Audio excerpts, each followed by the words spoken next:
चलिए शुरुआत करते हैं। अलर्ट रहिएगा, इसमें का जो भी पेज बचा हुआ है उसको, क्या हो गया इसको, ठीक है।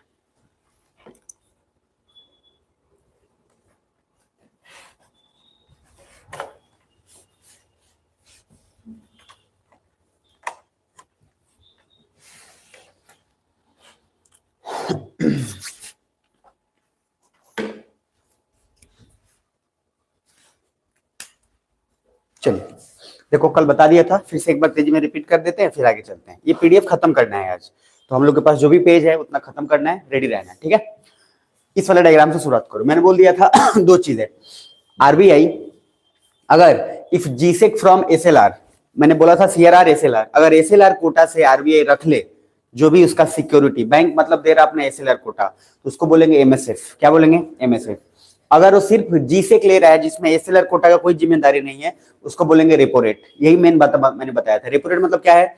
बैंक वाले ने आरबीआई को क्या बोला कि बेटा हमको पैसा दो। बेटा बोलेगा कि बाप बोलेगा? बाप बोलेगा। तो सर पैसा दो, पैसा दिया, और पैसा देने के बदले उसने क्या दिया? Government security. तो जो गवर्नमेंट सिक्योरिटी दिया वो हुआ रेपो। और उस गवर्नमेंट सिक्योरिटी के बदले अगर मान लो उस गवर्नमेंट सिक्योरिटी की जगह पे अपने एसएलआर कोटा से उसने कुछ दे दिया, गिरवी रखा, तो इसको क्या बोलेंगे? एमएसएफ। क्लियर है? तो रेपो और एमएसएफ क्लियर रखना। दूसरा, अब एक बार रेपो क्लियर हो गया तो रिवर्स रेपो क्या हो जाएगा? उल्टा।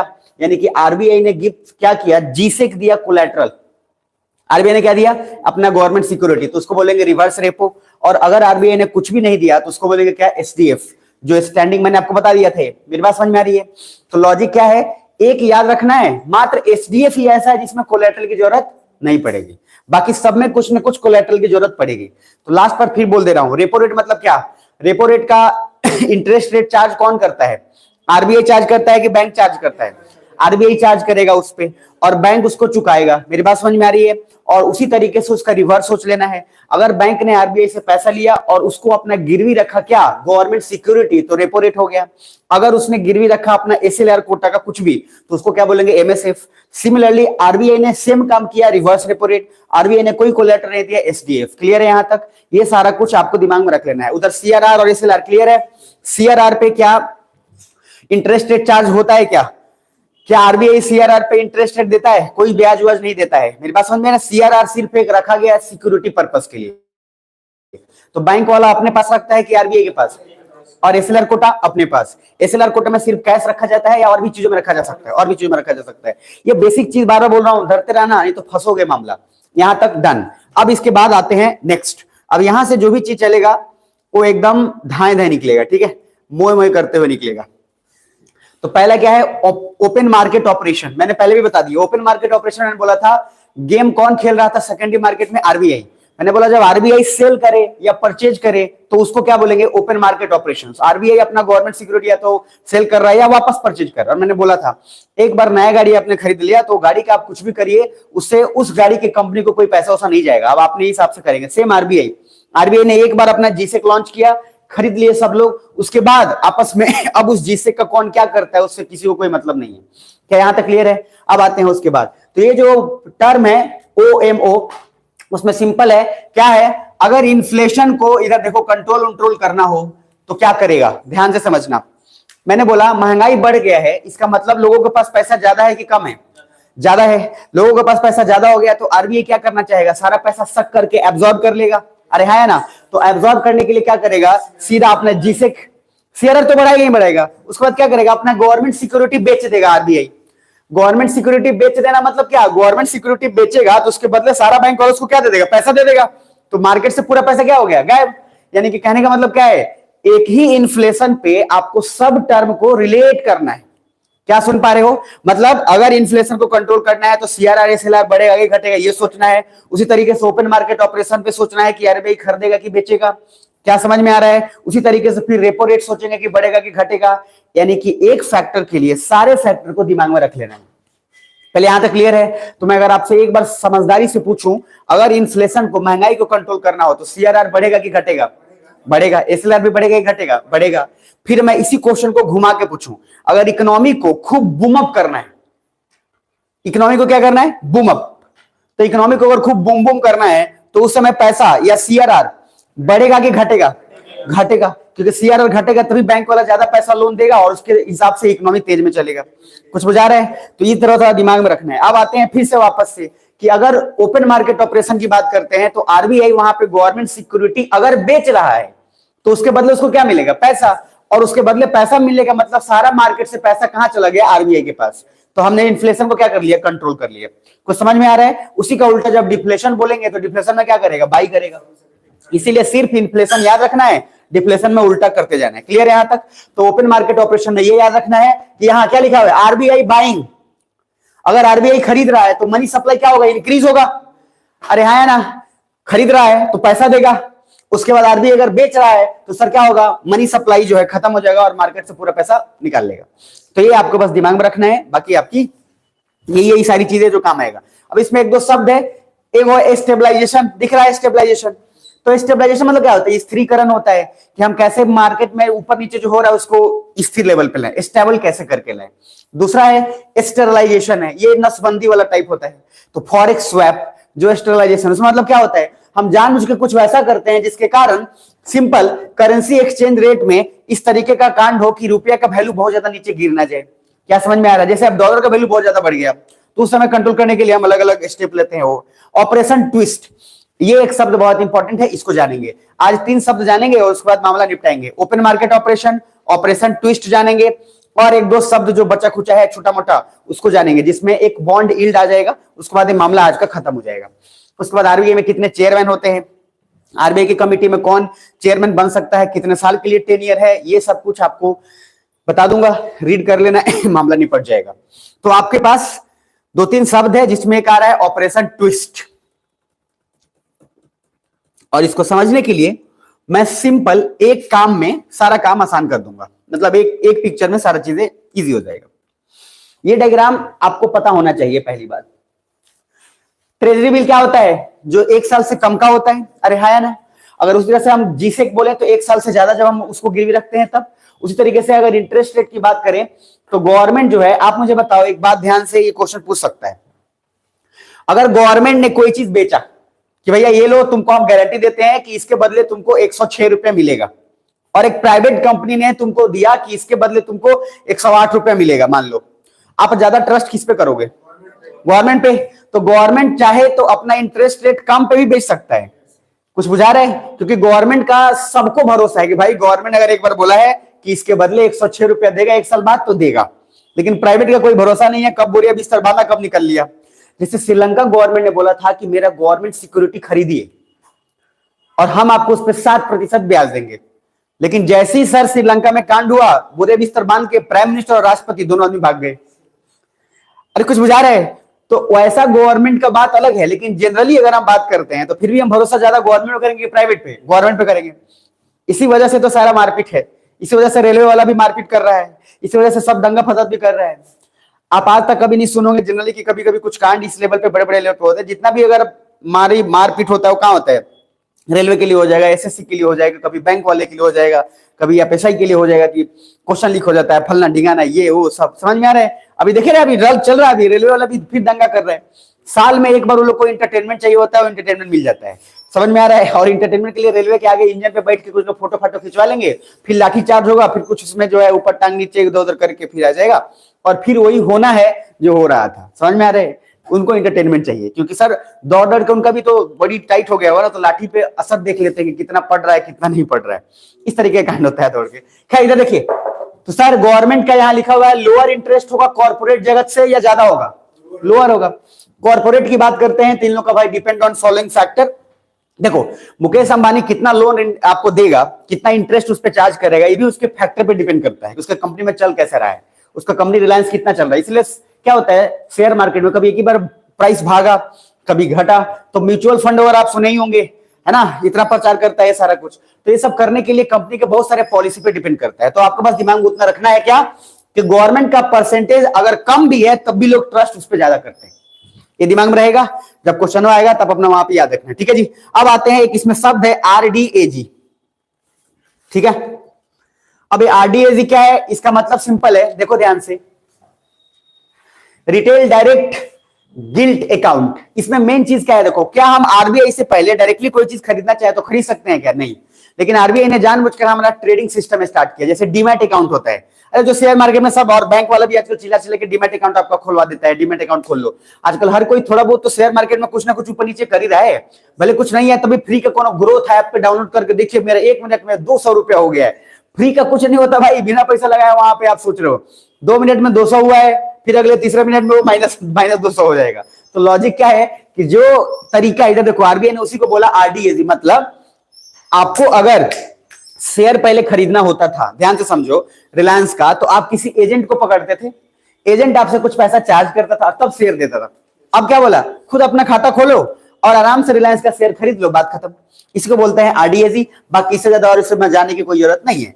तो लॉजिक सिंपल सा है। यहाँ क्या लिखा हुआ है कि सर बिचौलियों और दलाली का कमीशन अब नहीं देना होगा, क्योंकि अब खाता आपका खुद है, तो दलाल को क्या के लिए दीजिएगा।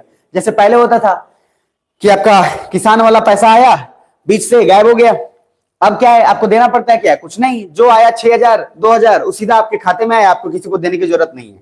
कुछ बुझा रहा है, उसी को आरडीएजी बोलते हैं। बस फुल फॉर्म याद रखना, आरडीएजी लिख लेना, क्योंकि ये न्यूज में 1 ही 2 बार रहता है, लेकिन क्वेश्चन में आ जाता है। अब आते हैं, अब इसमें शब्द है कॉर्पोरेट बॉन्ड। कॉर्पोरेट समझते हैं ना, कॉर्पोरेट मतलब सिंपल शब्द है प्राइवेट सेक्टर, एक तरह से कॉर्पोरेट कंपनी और जैसे कॉर्पोरेट मैचेस होते हैं, कॉर्पोरेट सेक्टर्स होता है, बहुत सारा चीज होता है, ठीक है ना। तो कॉर्पोरेट का मतलब प्राइवेट की सरकारी, प्राइवेट, बस अब प्राइवेट से इसको लिंक करते रहना, काम आसान हो जाएगा। तो इसमें सब बहुत सारा कुछ दिया है, इसमें बहुत सारा काम का चीज आपको नहीं है। सिंपल है कि कॉर्पोरेट सेक्टर का बैंक इंटरेस्ट रेट जो होता है, मान लीजिए जैसे प्राइवेट बैंक है और सरकारी बैंक है, तो प्राइवेट बैंक वाला इंटरेस्ट रेट आप पे ज्यादा चार्ज करेगा, मेरी बात समझ में आ रही है, जबकि सरकारी बैंक आप पे इंटरेस्ट क्या होगा, कम चार्ज करेगा। फिर भी उस हिसाब से हम गवर्नमेंट बैंक को प्रेफर करते हैं। तो बस वही एक मुद्दा है, बाकी उससे ज्यादा और उसमें जाने की जरूरत कुछ नहीं है। एक टर्म और है जो आगे आ जाएगा, और वो टर्म है बॉन्ड यील्ड। क्या है? Bond yield. लेकिन बॉन्ड यील्ड को समझने से पहले कुछ टर्म समझ लेते हैं। ये जरा देखिए, बॉन्ड यील्ड ऊपर में दिख रहा है, रेडी रहना। नहीं भी रेडी रहोगे तो वीडियो आपके पास है, देखते रहना। लेकिन मैं फिर भी आपसे आश्वस्त करूंगा कि वीडियो में 2-3 बार देखने से अच्छा है कि जब एक बार आ गया हो तो बढ़िया से एक बार रिलेट करके यही देख लो कि मामला आसान हो जाए।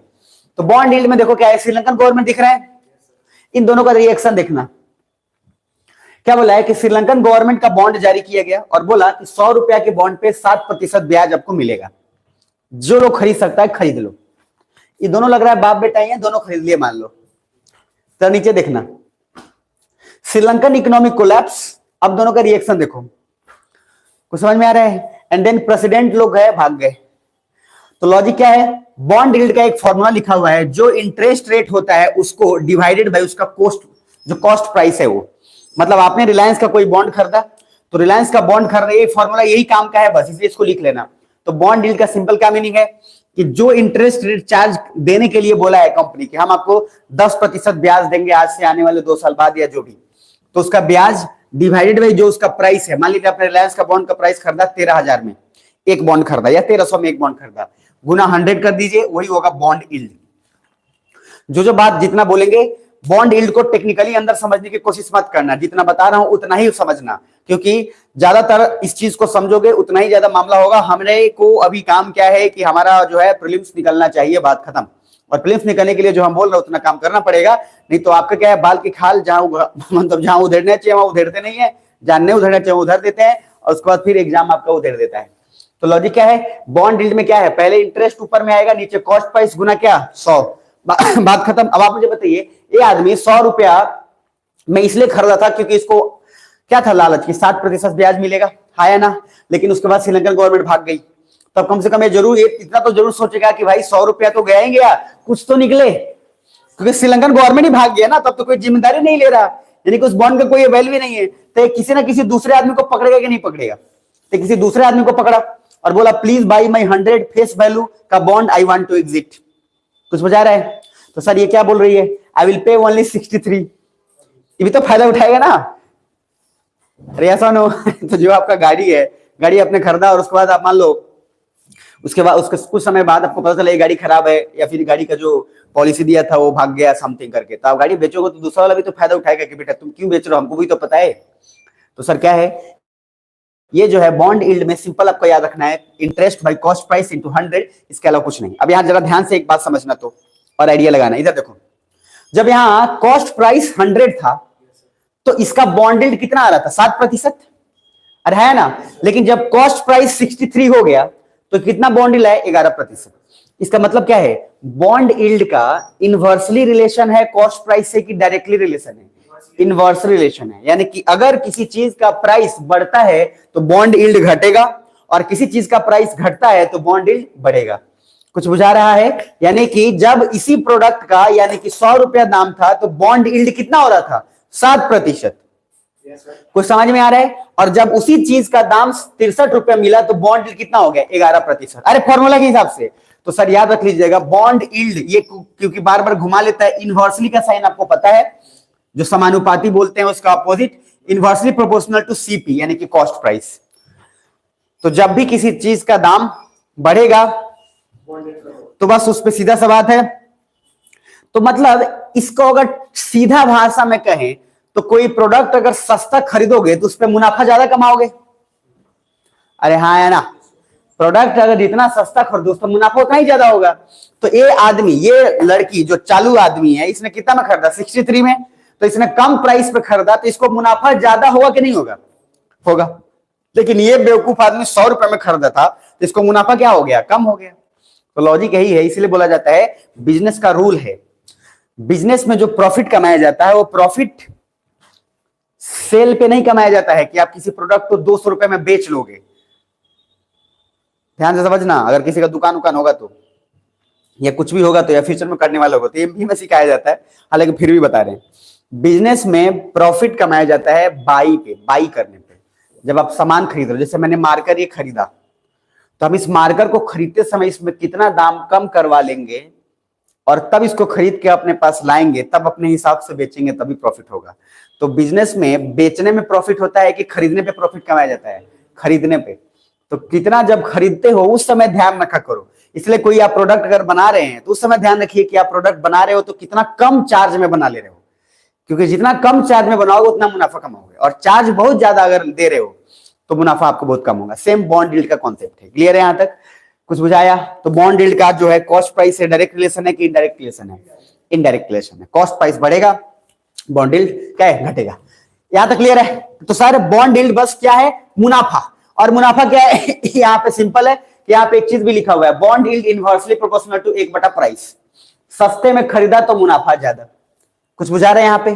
तो सर कितने लोग इसमें से देखते हैं तारक मेहता का सीधा चश्मा उल्टा चश्मा? कौन देखते हैं? हाथ खड़े करो, ईमानदारी से हाथ खड़े करना। कुछ लोग दिन भर रात भर लगे रहते हैं, तो कम से कम उसमें कुछ कैरेक्टर का नाम तो याद होगा। उसमें एक भीड़े है, भीड़े याद होगा ना? ये जरूर देखती होगी। तो भीड़े के बाद दूसरा क्या है? जेठालाल, वही तो मेन, और जेठालाल के बाबूजी, दोनों जो है मेन है। तो लॉजिक इसमें एग्जांपल के लिए समझाया गया, उससे ज्यादा मतलब नहीं है। हमको क्या याद रखना है? इधर देखो, आप मुझे बताओ, जब कोई बॉन्ड का प्राइस, मान लीजिए रिलायंस का बॉन्ड है, उसका प्राइस बहुत बढ़ गया है, तो आप उस समय खरीदना चाहोगे या उस समय खरीदना चाहोगे जब रिलायंस का प्राइस घट गया? भाई सीधा सा बात है, आप सोचो कि घट जाएगा तब लेंगे और तभी तो प्रॉफिट कमाएंगे, फिर जब बढ़ेगा तो प्रॉफिट मिलेगा। तो सर सिंपल यही बात है, इफ बॉन्ड डिमांड इंक्रीजेस, अगर बॉन्ड का डिमांड बहुत इंक्रीज हो गया, सब लोग रिलायंस बॉन्ड खरीदना चाहते हैं, तो उसका सेलिंग प्राइस भी तो बढ़ जाएगा। Its selling price will increase and then selling price increase, then bond yield क्या हो जाएगा? डिक्रीज। तो ज्यादा ठेठ भाषा में समझने की जरूरत नहीं है, सिंपल समझना है कि बॉन्ड यील्ड का रिलेशन प्राइस से उल्टा रिलेशन है कि सीधा रिलेशन है? उल्टा। इसके अलावा और दिमाग में ज्यादा नहीं लगाइएगा। अब सीधा इसको ले आते हैं नीचे की तरफ, और वो नीचे की तरफ समझने के लिए आपको मैं 1 सेकंड दे रहा हूं। इसको समझ डाला तो ऑपरेशन ट्विस्ट भी समझ में आ जाएगा। जरा इसके स्टेटमेंट को पढ़ना, ये क्यों है? पिक्चर का बड़ा फायदा है, ये दिमाग में छप जाएगा आपके। ये एक बहुत एडवांटेज है, आपको नहीं भी याद रहेगा तो याद रहेगा ऑपरेशन ट्विस्ट में ऐसा ऐसा था। देखो क्या बोल रहा है मुकेश अंबानी, बोल रहा है, please subscribe to my corporate bond, I will offer you 7% interest and I will use your invested money for building new factory, giving more jobs।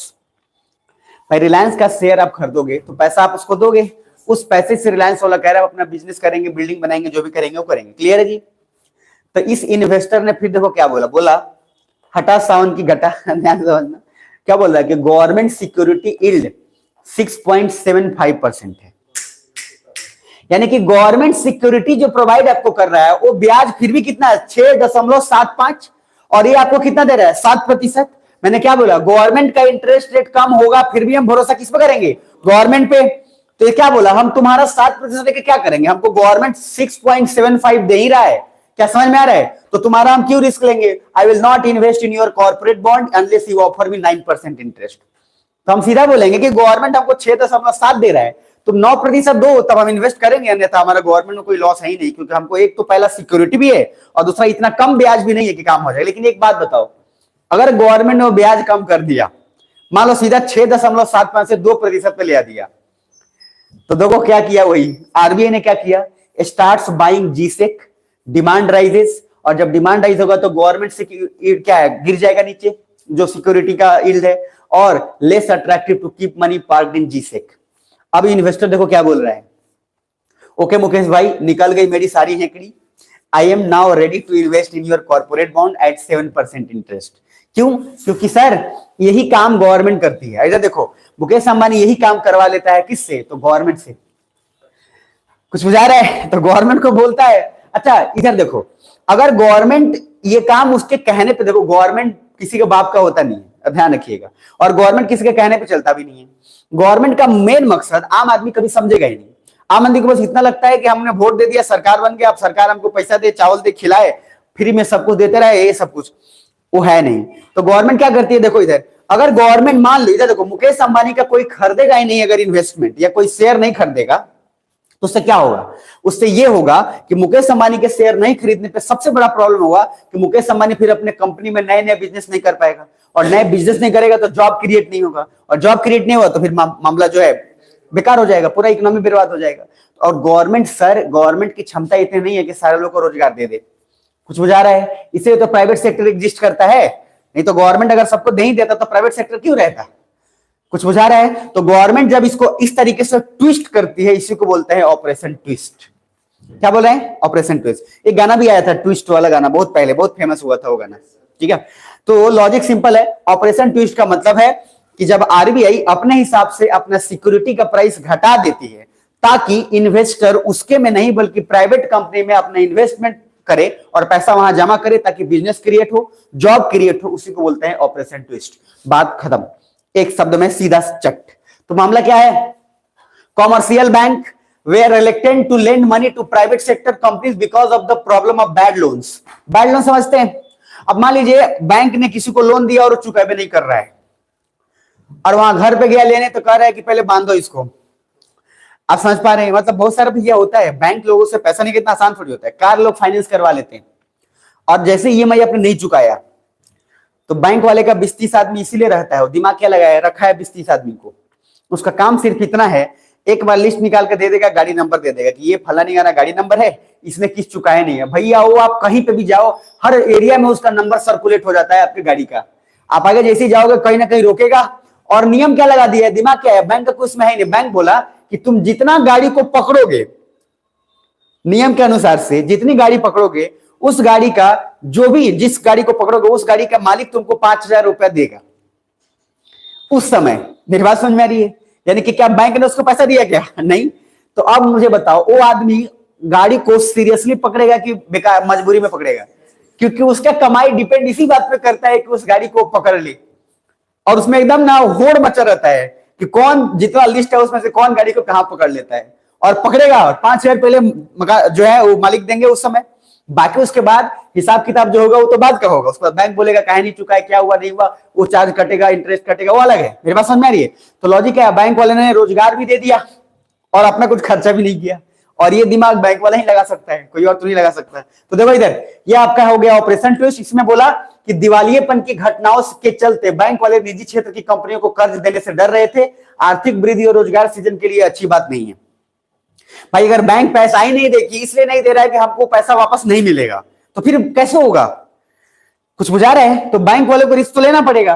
तो इसलिए गवर्नमेंट जानबूझ के ही कर रही थी, क्योंकि बैंक वाला या कोई भी आदमी नहीं दे रहा था प्राइवेट कंपनी को लोन। अब मान लो मुकेश अंबानी लोन मांगने गए एसबीआई से, एसबीआई नहीं दे रहा है।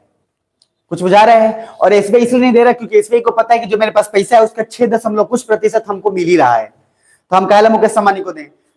आरबीआई ने सीधा बोला बात खत्म। इसलिए आरबीआई कभी कभी बोल देता है जाकर न्यूज में जानबूझ के शक्तिकांत दास भी बोले थे कि हम तो यहां से सब कुछ रेट कम कर ही दिए हैं, बैंक वाला कमबख्त अपना रेट ऑफ इंटरेस्ट कम नहीं कर रहा है। वो जानबूझ के बैंक वाले पे प्रेशर बनाने के लिए होता है कि इसके बावजूद भी कम से कम जो बचा है इज्जत कम से कम दो, अपना बिजनेस चलाओ, बिजनेस शट डाउन मत करो, इसलिए होता है। कुछ यहां तक समझ में आ रहा है? तो इस तरीके का ऑपरेशन ट्विस्ट जब करे उसी को बोलते हैं बात खत्म। अब आपको एक लाइन में एक बात यहां लिखा हुआ है, क्या लिखा हुआ है? समझ में आ गया हो तो बढ़िया, नहीं तो रट्टा मारो और जिंदाबाद है। समझ में आ रहा है? और उसके बाद जो है जीवन का आनंद ले लेना है। ठीक है जी। फिलहाल फिर भी हम आपसे रट्टा नहीं मरवाएंगे।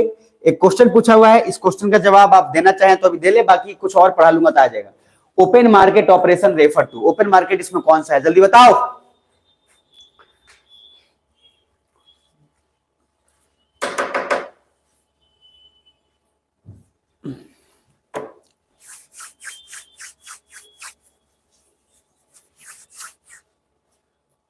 किसका बन गया?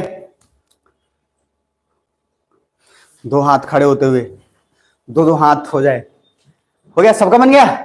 चलिए, जिनका आंसर ए है हाथ खड़े करें, ए। जिनका बी है वो हाथ खड़े करें, जिनका सी है वो हाथ खड़े करें, और जिनका डी है वो हाथ खड़े करें। डी में भी कुछ लोग हैं। चलिए, इसका आंसर आप पे छोड़ते हैं। हालांकि सी जो है सीधा बताया था, ओपन मार्केट ऑपरेशन में जब आरबीआई परचेज और सेल करता रहे ओपन मार्केट में तो काम होगा। ठीक है, तो sale and purchase of government security यानी कि जीसेक। अब देखो क्या दिमाग लगा इसमें, ऑप्शन में गवर्नमेंट सिक्योरिटी लिख दिया है, जीसेक लिख रहा होता ना तो बिल्कुल आपकी आंखों को भाता कि हाँ यही होगा, लेकिन लिखा गया है गवर्नमेंट सिक्योरिटी, क्योंकि इसके देखने से लग रहा है कुछ तो गड़बड़ है दया। क्या पॉइंट समझ? ये सब साइकोलॉजी ऑप्शन। आप मुझे बताओ, इतना खर्चा क्यों करता हूं प्रिंट करने में गवर्नमेंट सिक्योरिटी, सिर्फ जीसेक लिख देता। लेकिन जिसका काम ही एक साल क्वेश्चन बनाने का हो यही तो करता है वो। और ये सर किसी को भी ऑप्शन जल्दी दिख के चुभेगा, लेकिन फिर ध्यान से जब देखेगा तब उसका समझ में आएगा, नहीं बताया था साहब जी हुआ। समझ में आ रहा है? ये थोड़ा सा गवर्नमेंट सिक्योरिटी तो याद रखिएगा, गवर्नमेंट सिक्योरिटी जो है by the RBI, lending by commercial bank to industry and trade, ये आपका ओपन मार्केट ऑपरेशंस में नहीं होता है। बाकी इसके और भी ऑप्शंस होने के चांसेस हो सकते हैं, लेकिन फिलहाल इन चार में से अभी कौन सा ऑप्शन जाएगा? सी।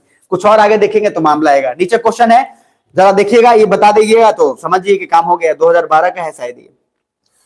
Which would result in an increase in money supply in economy, इसमें से कौन सा मनी सप्लाई इकोनॉमी में मदद करेगा? ये जो बना डाला ना उसको पैसा मिलेगा अभी क्या अभी, चाहे 1 रुपया मिले चाहे 2, लेकिन मिलेगा जरूर। इनाम स्वरूप बहुत आसान है। अगर एक बार कनेक्शन बन गया ना तो फिर ये इसको ऐसा बोले ना, इकोनॉमिक्स को हिला डुला दोगे। कनेक्शन नहीं बना तो इकोनॉमिक्स आपको तो ऊपर नीचे हिलाएगा डुलाएगा ही, कोई बड़ा बात थोड़ी ना है। वो तो कोई भी सब्जेक्ट ऊपर नीचे हिला डुला देगा। किसका बन गया? हाथ खड़े करिए। अगर जिसको समझने में टाइम लग रहा है, इसका मतलब है कि रिवीजन जो है एकदम बेकार हो गया है। अभी मौसम आने वाला है बसंत ऋतु का, है ना? तो बसंत ऋतु में बिना मतलब में फ्री फंड में खुश रहता है आदमी। खूब घूमने का मन करेगा किसी को प्रपोज कर दें, मन करेगा कभी कुछ कर दें कभी कुछ कर दें, ये वही मौसम है। तो इस मौसम में थोड़ा बच कर रहिएगा, ना तो समझिएगा कांड इसी समय होता है। और इसलिए एग्जाम लेता है वो मार्च में नहीं, एग्जाम लेता है मई में। समझ आ रहा है? मई से जून में इसलिए एग्जाम लेता है यूपीएससी। अरे मूड भी तो डिपेंड करता है ना कि कौन सा मंथ चल रहा है, किस टाइप का चल रहा है, भी तो डिपेंड करता है। जैसे दशहरा दीपावली के मूड में कितना भी कुछ हो जाए, पढ़ने के लिए बोल दिया जाए, उसमें से 2 दिन 5 दिन अगर बिहार में आप हैं तो बर्बाद होइएगा ही होइएगा, नहीं पढ़ पाइएगा। दिल्ली वगैरह में है तो फर्क ही नहीं पड़ता है, छठ कब आया कब दशहरा गया। यहाँ तो सरस्वती पूजा में इतना बवाल होता है, तो फिर दीपावली छठ की बात ही क्या है। ऊपर से कुछ और बेरोजगारी का एक और टाइम बर्बाद करने का एक और नया तरीका हो जाता है महायज्ञ, जो लगभग हर बिहार के गांव और जगह पे महायज्ञ होता है। साल भर में 1 बार या 2 बार कहीं ना कहीं हो ही जाता है। किसका बन गया? ठीक है, तो क्वेश्चन का मतलब तो समझ ही गए होंगे। क्या बोला है कि sir increase in money supply in economy, यानी कि इकोनॉमी को बूम कर दिया जाए। समझ में आ रहा है? इकोनॉमी को बूम कर दिया जाए तो सीआरआर तो घटाया जाएगा ही जाएगा, हाँ ना? सीआरआर घटेगा तो पैसा मार्केट में खूब जाएगा।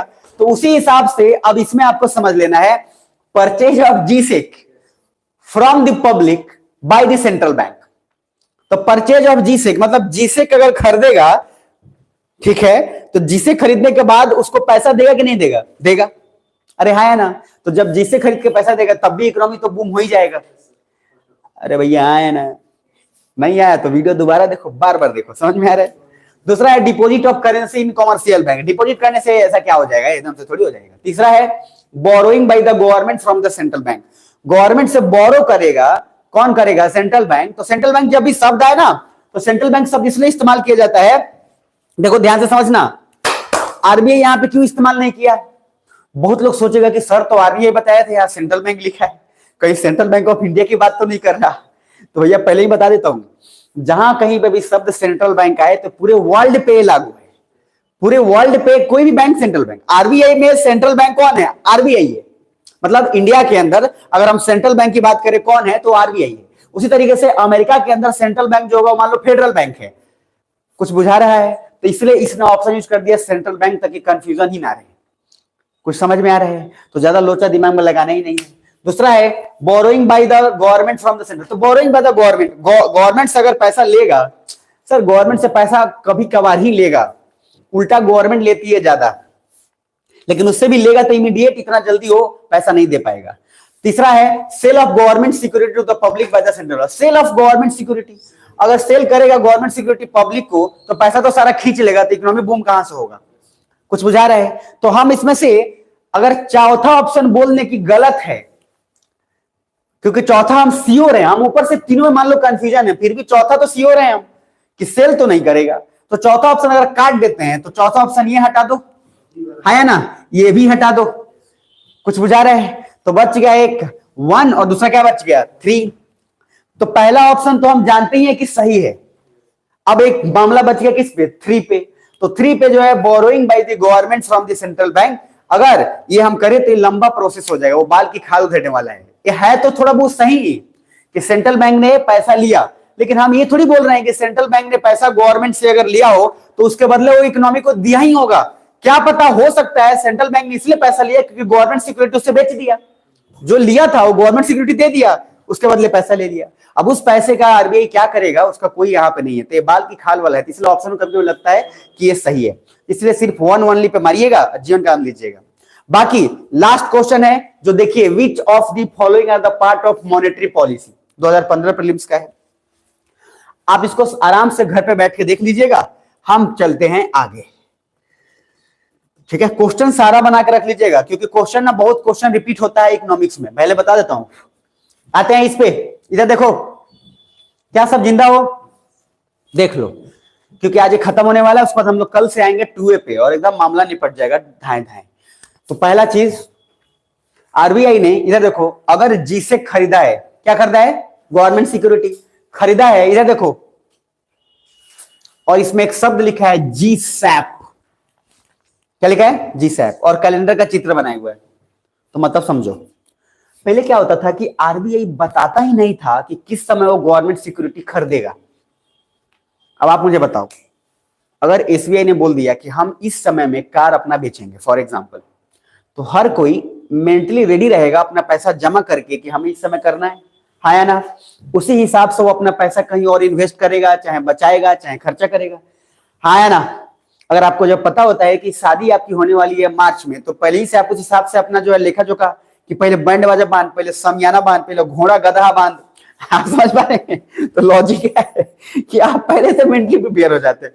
तो लॉजिक क्या है, पहले आरबीआई ये काम नहीं करती थी, तो इन्वेस्टर लोग सोचता था यार अब कब आएगा, फिर क्या होगा, फिर क्या नहीं होगा। ये सिंपल वैसा ही है जैसे एसएससी का एग्जाम का, बताते नहीं था कि कभी 4 साल में होगा कि 5 साल में होगा कि नहीं होगा। ये भी बहुत दिक्कत है, आप समझ पा रहे हैं। तो लॉजिक क्या है कि अब आरबीआई क्या करता है, देखो खिंचना नहीं ज्यादा, आरबीआई कहता है कि अब हम क्लियर कट बोल दिए हैं कि हम 31 मार्च से लेकर 1 अप्रैल तक 1 लाख का शेयर बॉन्ड खरीदेंगे या हम गवर्नमेंट सिक्योरिटी खरीदेंगे। फिर उसके बाद मई से जुलाई में जाकर फिर हम ऐसे खरीदेंगे। जैसे यहां एग्जांपल देखो, ये दिख रहा है। तो आरबीआई ने बोला पहला चरण में फर्स्ट क्वार्टर ऑफ 2021 से 22 अप्रैल टू जून 2021 1 लाख करोड़ का वो खरीदेगा जीसेक। तो जो भी आदमी वो रेडी रहता है कि हाँ खरीदना। दूसरे चरण में बोला कि सेकंड क्वार्टर ऑफ 2021 से 22 जुलाई से सितंबर 1.2 लाख करोड़ का खरीदेगा। तो आरबीआई बोला कि हम इतना का गवर्नमेंट सिक्योरिटी अगर खरीदेंगे तो लोग उस हिसाब से तैयार रहता है। अब मान लो आपने बॉन्ड खरीद लिया गवर्नमेंट सिक्योरिटी का, अब आपको पता नहीं है कि गवर्नमेंट सिक्योरिटी आरबीआई कब बोलेगा लेने के लिए नहीं, तो आपके लिए वो सिरदर्द बन जाता है। तो आप सोचते हैं क्या, दो ही ऑप्शन है, या तो किसी दूसरे से बेच दे क्योंकि आरबीआई कुछ बोल ही नहीं रहा है, या फिर हम इंतजार करें कि आरबीआई जब बोलेगा तब हम मुनाफा उस पर कमाएंगे। कुछ समझ में आया? लेकिन अब आरबीआई ने बोला कि नहीं, ऐसा नहीं होगा। उसी को बोलते हैं जीसैप, और जीसैप का फुल फॉर्म आपको लिखा होगा जीसैक। यहां पे जीसैक तो आपको पता ही है, तो सेकेंडरी मार्केट में होगा जीसैक एक्विजिशन प्रोग्राम, बात खत्म। तो क्या है जीसैप का है सिक्योरिटी जो है, ये एस फॉर क्या हो गया, सिक्योरिटी एक्विजिशन प्रोग्राम।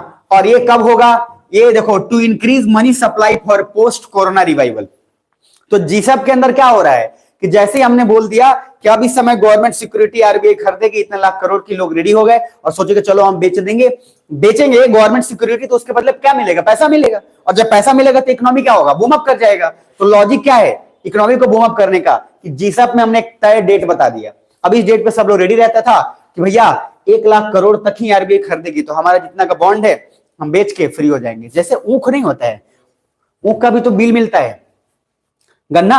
अब लोग सब तो गांव से हैं, पता तो होगा ही। तो गांव जाता है क्या, चीनी मिल में, चीनी मिल में जाता है कि सरसों मिल में चीनी मिल में, और चीनी मिल में जाता है और वहां पर लोग पहले पर्ची देते थे, चालान जिसको बोलते थे, और वो चालान कैश होता था लगभग, कि चालान आप कहीं भी भजा लोगे तो मिल जाता था। अब डायरेक्ट पैसा अकाउंट में आता है, अब आपको कुछ नहीं करना होता है, आपने रसीद कटाया, वो पैसा आपको 1-2 दिन में आपके खाते में चला आता है। कुछ समझ में आ रहा है? तो हमको पता है कि 2-3 दिन में आ जाएगा, तो हम रेडी रहते हैं उस हिसाब से। सिमिलरली यहां पे होता है। तो जीसैक क्लियर हो गया, और जीसैप क्लियर। दूसरा इधर देखो, अगर आरबीआई ने बाई सेल किया जीसैक फॉर यील्ड मैनिपुलेशन, इसको बोलते हैं ऑपरेशन ट्विस्ट।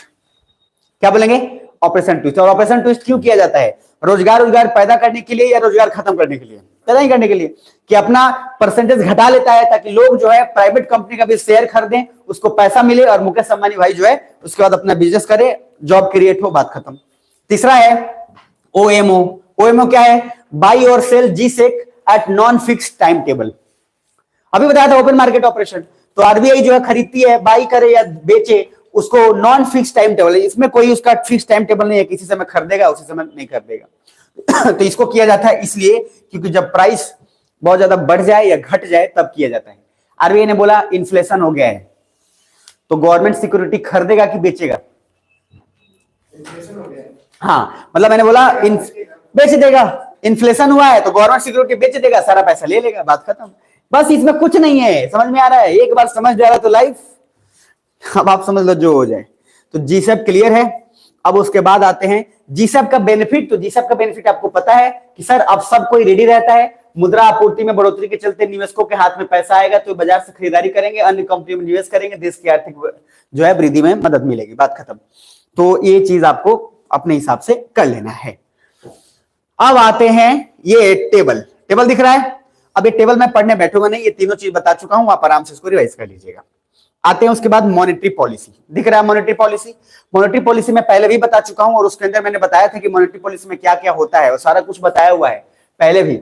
तो इसीलिए ना मैं बोला धनाक से जो है काम निकल जाएगा, रेडी रहिएगा। सुन पा रहे हो, रेडी रहना। तो मॉनेटरी पॉलिसी के अंदर ये फटाफट काम देखते हैं, उसके बाद मामला आसान बनाते हैं। तो देखो इसमें 2 शब्द है,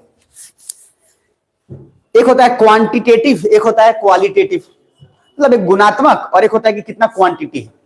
तो बिहार में और इंडिया में, स्पेशली इंडिया के बिहार में मतलब सर्वे हुआ, तो सर्वे में 2-3 बातें देखी गई। जैसे हर स्टेशन पे या हर मार्केट में, छोटे छोटे मार्केट में, वहां पे कुछ पेन के पैकेट जो है बेचे जा रहे थे और दिए जा रहे थे फ्री में। और ये साइकोलॉजिकल खुद ही सर्वे हो रहा था, मतलब खुद साइंटिस्ट लोग ही अपना जो है वेशभूषा बदल के, मास्क उसको लगा के ऐसे कर रहे थे अपना काम। तो देखा गया कि एक साइंटिस्ट जो है वो फ्री का पेन बेच रहा था, 2 मिनट में खत्म हो गया। और एक साइंटिस्ट जो 20 रुपए में पेन बेच रहा था, उसको टाइम लगा बेचने में। कुछ समझ में आ रहा है? अब थोड़ी देर बाद थोड़ी देर बाद क्या हुआ समझिएगा, थोड़ी देर बाद उसी 20 रुपए पेन का प्राइस वापस से फ्री में कर दिया गया, और फिर 1 मिनट में पेन चट हो गया। तो मेंटालिटी क्या है कि फ्री क्या चीज का वैल्यू होता है, लेकिन जब वो पेन घर पे लेकर आए तो उस पेन में कुछ लीड उड था ही नहीं, वो सिर्फ कवर अप था और चालता, मतलब उसमें कुछ नहीं था, लीड था, सारा पेन यूज किया हुआ था और खाली था। तो मतलब क्या है कि जब इंसान को कोई चीज फ्री में मिले तो चेक भी नहीं करता कि क्या है और क्या नहीं है। तो उसके लिए सिर्फ क्वांटिटी मैटर करता है, क्वालिटी मैटर ही नहीं करता। तो कुछ बुझा रहे हैं? यानी कि जब दाम कम हो तो उस समय कोई आदमी क्वालिटी चेक ही नहीं करेगा, उस समय सीधा उठाएगा चलिए कि भाग भाग, आप समझ पा रहे हैं? देखल जी बाद में 50 रुपए में का हुई, नहीं कुछ लोग बोलते हैं काम है कि 50 रुपए के का मुंह मरबो का हुई, 50 रुपए मिला था ले लो। आप समझ पा रहे हैं? इस तरीके का। और वहां गए तो सच में उसका काम का नहीं है। आप लाल किला जाइएगा, मतलब रेड फोर्ट जाइए, चाहे जैसे दिल्ली के चांदनी चौक मार्केट जाइए, चाहे चोर बाजार जाइए, चाहे सरोजनी नगर जाइए, ये सब गांधी नगर, ये सब मार्केट बड़े फेमस है सस्ता दामों के लिए। सरोजनी नगर में आपको इतनी लड़कियां भरमार मिलेंगी, मतलब लड़के भी होते हैं लेकिन जनरली लड़कियों का मार्केट ज्यादातर है, वो तो इतनी भरमार, इतना भीड़ की सर आपको चलना मुश्किल हो जाएगा, आप सीधा चल ही नहीं सकते हैं। मैं ऑनेस्टली बोल रहा हूं। और ऐसा भी नहीं है कि किसी एक खास समय पे, किसी भी समय में। तो क्या दर्शाता है कि फ्री का मार्केट का इंडिया में वैल्यू ज्यादा है या कम है? ज्यादा है। और वहां पे सर 100 रुपए में 12 जोड़े मोजे मिलते हैं, 100 रुपये में 12 जोड़े मोजे मिलते हैं। यहां पे भी मिलता है, वहां पे भी मिलता है। और वो 12 जोड़े मोजे जब लेके आएंगे तो लोग, आप देखेंगे भाई एकदम आपको क्या लगेगा, एकदम विजय प्राप्त किए हैं, क्योंकि 100 रुपए में 12 जोड़े मोजे मजाक थोड़ी ना है। कोई भी आदमी कॉमन सेंस से बताइए, अगर 100 रुपए में बोले 12 जोड़े मिल रहा है तो कोई आदमी क्यों छोड़ेगा? वो सोचेगा कम से कम हरामखोर एको वो तो बढ़िया होगा, मिनिमम एक भी तो बढ़िया होगा। लेकिन जब आप देकर जाएंगे तो आपको पहली बार पता चलेगा कि बेकार क्वालिटी कैसे कैसे हो सकता है। आप समझ में आ रहे हैं? उस पर लगा हुआ है कोई चूहा का दाग, कहीं पे उसके बाद आदमी उसको पान थूक के उसमें लगा हुआ है, कहीं कुछ। लेकिन उस समय तो कोई नहीं पूछता, उस समय लेके आ जाता है और घर पे आके भले गाली देगा लेकिन करेगा। ऐसा तो हर कोई एक बार कर लेता है। तो लॉजिक है कि इंडिया में क्वांटिटी ज्यादा मैटर करता है कि क्वालिटी? क्वांटिटी ज्यादा मैटर करता है इंडिया में, क्वालिटी नहीं। अगर क्वालिटी मैटर कर रहा होता तो कोई भी कार जो भी चल रहा है आपको पूरे रोड पे वो बिकता ही नहीं, क्योंकि सारा का सारा क्वालिटी वाइज एकदम बकवास है। सेफ्टी के हिसाब से बिल्कुल जीरो है। किसी कार को 5 स्टार में 4 स्टार तक नहीं मिला है ठीक ढंग से, एक दो कारों को छोड़ दें तो इंडिया में क्या मन करता है? क्वांटिटी। भी मार्ट में जाइएगा इधर बाजार में तो क्या सोचिएगा, कम दाम में कितना सहोत लें। इसलिए वहां ठंडा का अलग अलग पैकेट भी होता है, मिरिंडा का टाइप का, या अलग अलग छोटे छोटे कोल्ड ड्रिंक्स, अलग अलग नए आइटम आए रहते हैं। और बोलता है 100 रुपया दीजिए 12 जोड़ा ले जाइए, और आपके मन में आला जाए। उसी तरह से सेंट और परफ्यूम भी देता है, 200 में 12 जोड़ी ले जाइए। जब आप जाइएगा ना काउंटर पे बिल करने तो बोल भी देगा सर 200 का है, लेना चाहिए। अधिकतर आदमी ले आता है, लेके आता है तो उसके बाद सेंट में क्या है, अलग अलग सेंट आता है तो लॉजिक क्या है? तो इंडिया क्या है, क्वालिटेटिव पे ज्यादा है कि क्वांटिटेटिव पे? क्वांटिटेटिव पे ज्यादा है। अब इधर एक शब्द है मोरल सुएशन, नैतिक दबाव, दिख रहा है? नैतिक दबाव और पॉलिटी, मतलब सॉरी पब्लिसिटी, प्रचार। तो आरबीआई जानबूझकर बोल देती है, देखो यहां मैंने तो अपना रेपो दर कम कर दिया, लेकिन ये लालची बैंक वाले अपना लोन जो है कम नहीं कर रहे, लोन दर कम नहीं कर रहे। कम से कम मेरा लिहाज तो रख लेते और इनको थोड़ा सा लोन कम करना चाहिए ताकि लोग लोन लें। ये जानबूझकर आरबीआई करती है ताकि बैंकों पे दबाव आए और फिर बैंक वाला अपना पैसा लोन में घुमाए। समझ में आ रहा मेरी बात? तो इस तरीके से थोड़ा दिमाग में रख लीजिएगा। तो ये मोरल सुएशन का मतलब है आरबीआई जानबूझकर नैतिक दबाव डालती है, किस पे? आप पे कि बैंक पे? बैंक पे। इस तरीके का काम हो जाता है। ठीक है जी, चलिए आगे आते हैं। नेक्स्ट, अब यहां पे एक लिखा है डायरेक्ट एक्शन, दिख रहा है? तो डायरेक्ट एक्शन दिख रहा है, बहुत बढ़िया दिख रहा होगा। ये बहुत लोगों पे सुटेबल होता है, आप समझ पा रहे हैं? क्योंकि लातों के भूत बातों से नहीं मानते। तो इस तरीके का गाजे लोग भी तो बहुत बार बोल रहे होते हैं। तो मतलब कुछ ऐसा चीज है कि जब बैंक वालों को कितना भी, भाई कुछ निर्लज टाइप के भी आदमी तो होते हैं, उनको कितना भी कुछ बोलो, कितना भी कुछ बोल लो, आदमी परेशान हो जाता है। आप समझ पा रहे? करेगा नहीं, बोले तनी काम कर ले, कम कर ले, लेकिन काम ही नहीं करेगा। थोड़ा पढ़ लो, पढ़ता ही नहीं, मतलब निर्लज है। मैं यहाँ से चिड़ा जिला बोले निर्लज इतना ही नहीं है, उसको कुछ फर्क ही नहीं पड़ रहा है। आप समझ पा रहे हैं? तो लॉजिक क्या है उसमें? आपको बोला जाता है कि भैया ऐसा है कि अगर बैंक वाले ने नहीं किया तो उसके सीईओ को चाहे। दूसरा, बैंक वाला अगर किसी गलत चीज में शामिल हुआ पैसा लेन देन में, तो यहां तक ये नहीं कि जब तक आप रिटायर हो गए हैं तब भी आपसे पैसा नहीं लिया जाएगा, रिटायर हो गए हैं ना तब भी आपसे पूरा पैसा लिया जाएगा। बैंक का सबसे सख्त नियम होता है और होना भी चाहिए। कुछ बुझा रहा है?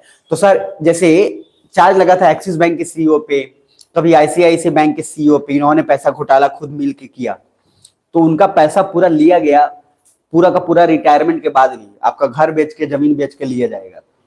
कुछ बुझा रहा है? तो बैंक का जो जॉब होता है ना, बड़ा सेंसिटिव जॉब होता है। और बहुत सेंसिटिव मतलब क्या, थोड़ा भी इधर 1-2 रुपया 3 रुपया हुआ तो गाज सब पे गिरेगा।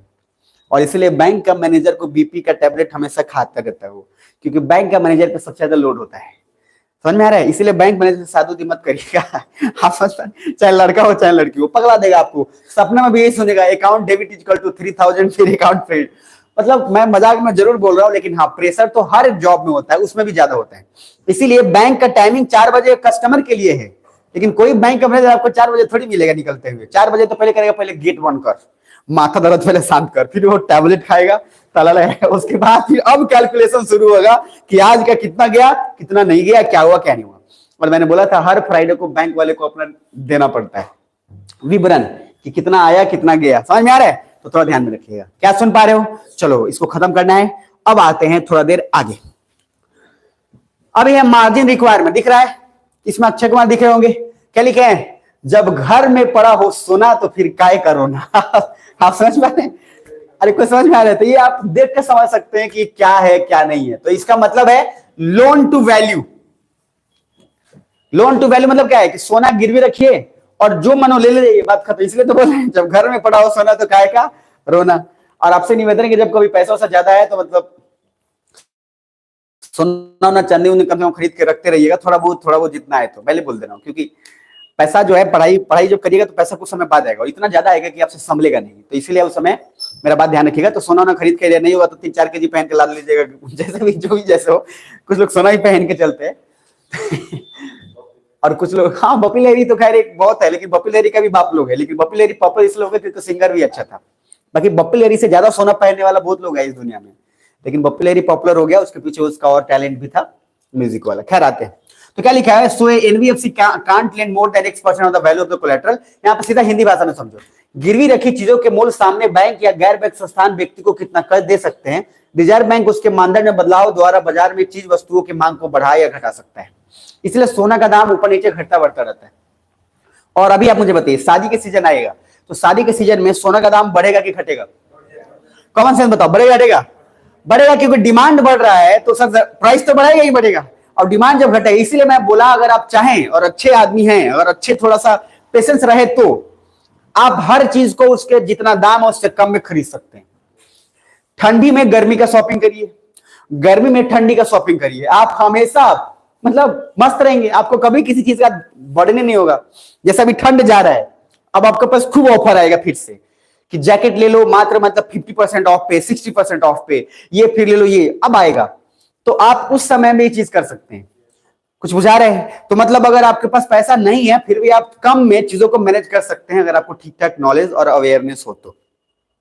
कुछ बुझा रहा है? तो ये दिमाग में आप रख लीजिएगा। तो ऑफर इसलिए भी निकालता है क्योंकि कुछ लोग इंडिया में जो होते हैं इतने सेविंग होते हैं कि लास्ट पिछले 10 साल से कुछ खरीद भी नहीं की है मान लीजिए, तो फिर भी उनको ऑफर दिए जाते हैं कि हरामखोर 70% ऑफर है, कुछ तो लेके जा। समझ में आए? अब इस वजह से ऑफर निकाला जाता है। तो मैंने भी सोचा कि मैं भी ऑफर निकाल ही देता हूँ। आप समझ पा रहे कि कम से कम जो लोग नहीं आने वाले होंगे वो ये तो सोचेंगे कि ये जो इस लेवल पे है कि भैया ऑफर चल रहा है, तो कम से कम दिमाग खुले कि क्या है क्या नहीं है। मतलब ऐसा मुझे लगा कि क्या ही हो सकता है। ठीक है, और ये बात सही भी है, तो इकोनॉमी चलेगा कैसे? आप समझ पा रहे, इकोनॉमी तो उसी हिसाब से चलेगा।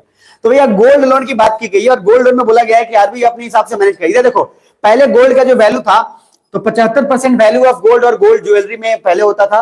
ज्यादातर गांव के लोग सोना जो गिरवी रखते थे वो बैंक में नहीं गिरवी रखते थे, बल्कि किसी जो सुनार को देते थे, सुनार के पास रखकर, या फिर किसी छोटे छोटे जो दुकान है सोने का, अरे वहां पे गिरवी रखते हैं। बैंक में बहुत कम लोग जाते हैं, लेकिन अभी के समय में धीरे धीरे लोगों का स्विच ऑन बैंक की तरफ होना शुरू हुआ है। अब लोग सोना जल्दी दुकान में नहीं जा रहे हैं, अब सोना लेके सीधा बैंक में पहुंच रहे हैं।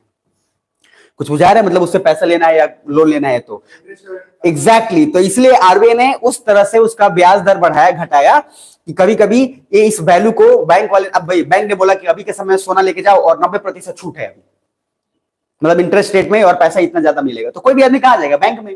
तो अब चीजें बदल रही हैं। और मैं मतलब इस मोतिहारी के अंदर इंडियन बैंक है यहाँ पे, आपको पता होगा, ठीक है। इंडियन बैंक के अंदर मैं गया लगभग 4-5 बार, मतलब काम पड़ता रहा, अकाउंट पे कुछ होता रहा। मैं जितनी बार गया उतनी बार मुझे मिनिमम 2 आदमी मिले जो सोना का एक्सचेंज कर रहे थे बैंक मैनेजर के पास। तो मुझे मतलब मुझे वहां से एब्जॉर्बिंग मिला कि पहले सारा का सारा सोना का दुकान पे जाकर और वहां से सब एक्सचेंज करता था और वो सब अपने हिसाब से मैनिपुलेट भी करता था। समझ में आ रहा है? लेकिन अब जो है चीजें बदल रही हैं, जो कि ठीक बात है। और जो दोनों आदमी मुझे मिले वो दोनों गांव के पति पत्नी थे, वो गांव के थे। मैं वहां पे तो कुछ देर रहा ना, तो वहां पे मैनेजर से अच्छे खासा मतलब जान बताओ क्या बोल रहे बार बार, हमको अभी पैसा चाहिए। तो बोला कि भाई पैसा दे रहे हैं, बैंक चूंकि क्लोज हो चुका था, 5 बज रहा था, तो कैश डिपार्टमेंट क्लोज हो गया था। तो बोला हमको तो अभी पैसा चाहिए, अब सोना रखेंगे कैसे? तो मैनेजर बोला ठीक है। मैनेजर चूंकि अच्छे है वो, तो उन्होंने अपने फिर अकाउंट से पैसा उनको 1.5 लाख या 2 लाख उनको ट्रांसफर कर दिया और बोला कि बाकी हम यहाँ मैनेज कर लेंगे। कुछ समझ में आया? और वो कितना दूर का है, ढाका का आदमी अगर मोतिहारी में आकर चेंज कर रहा है तो अच्छी बात है, क्या दिक्कत है उसमें।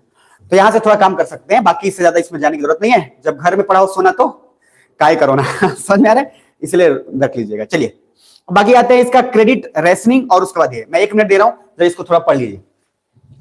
खत्म है आज जल्दी छोड़ देंगे आप लोग को, ये खत्म, उसके बाद मामला खत्म।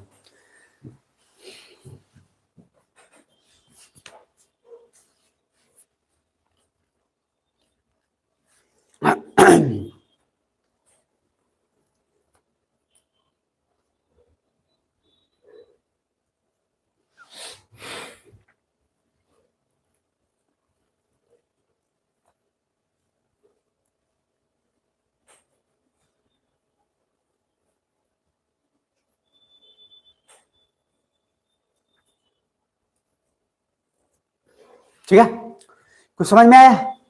समझ में आया तो ठीक है, नहीं तो रट्टा मारो जिंदाबाद, इसमें कुछ है ही नहीं।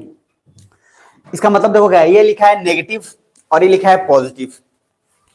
नेगेटिव और पॉजिटिव मैंने ये बात आपको पहले बताया हुआ, मैंने बताया हुआ था कि आज से कुछ समय पहले तक यूएसए में नियम था कि अगर 100 केजी तक सोना उसके पास नहीं रहेगा तो नोट नहीं छापेगा। अरे मैंने पढ़ाया था आपको, तो उसमें बहुत चीजें हो जाती थी बेकार, क्योंकि अब इंतजार कर रहा है आदमी कि कब 100 केजी होगा तब छापेंगे फिर इकोनॉमी चलेगा, तो बहुत दिक्कत हो जाता था। और मैंने बोला वार टाइम पे और ज्यादा खतरनाक था वो। लेकिन जब पॉजिटिव डायरेक्शन की बात करें तो कुछ ऐसा है जैसे कोरोना में हुआ, तो कोरोना में आपको याद है जितने भी लोग ईएमआई पे कर रहे थे उनको रिलैक्सेशन दिया गया था।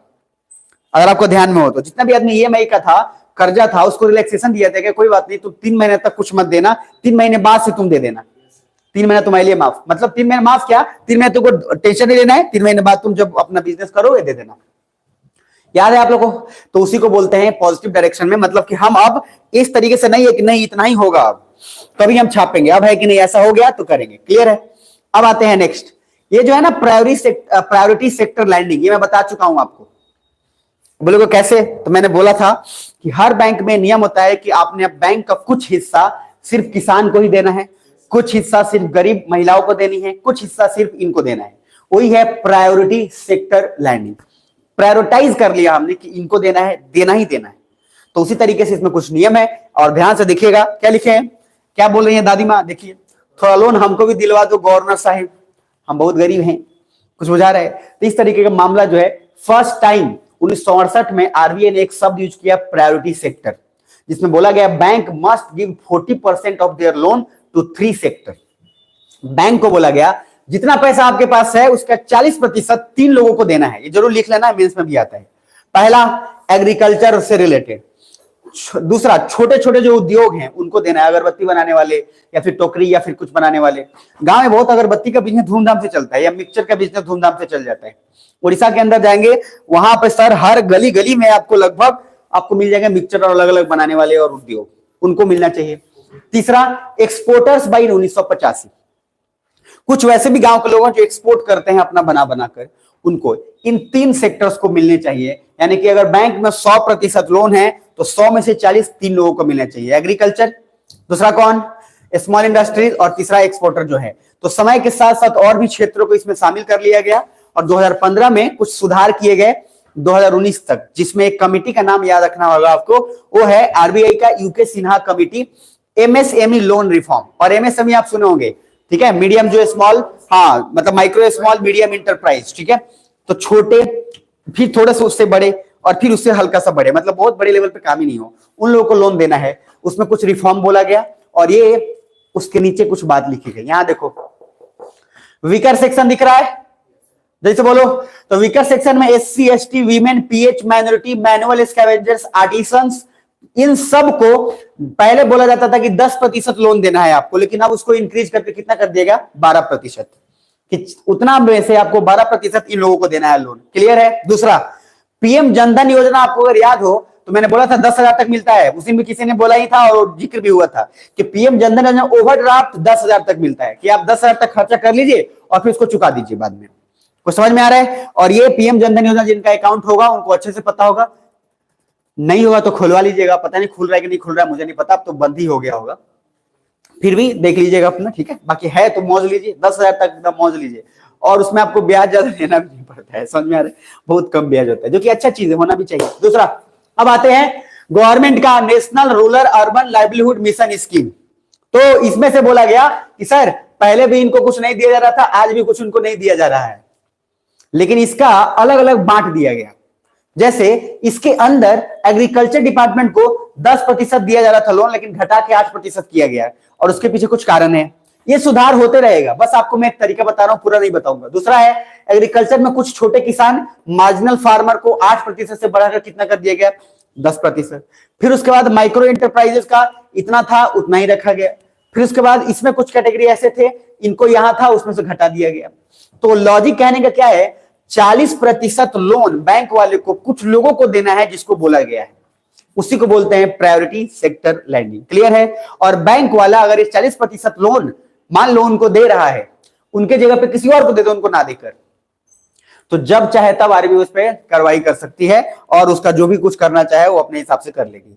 इसीलिए हर बैंक में स्पेशली नियम है क्या कि इतना प्रतिशत लोन आपको इन लोगों को देना पड़ेगा। कुछ समझ में आ रहा है? और ये अच्छा चीज है बेकार चीज है? अच्छा चीज है, क्योंकि देखो अगर ये इनको नहीं दीजिएगा आप लोन, तो ये किसी ना किसी जमींदार किसी रिश्तेदार से लेंगे। कुछ बुझा रहा है? और जब उनसे लेंगे तो आपको पता है कि गुलामी व्यवस्था कभी खत्म नहीं होगा, जीवन भर गुलामी रहेगा।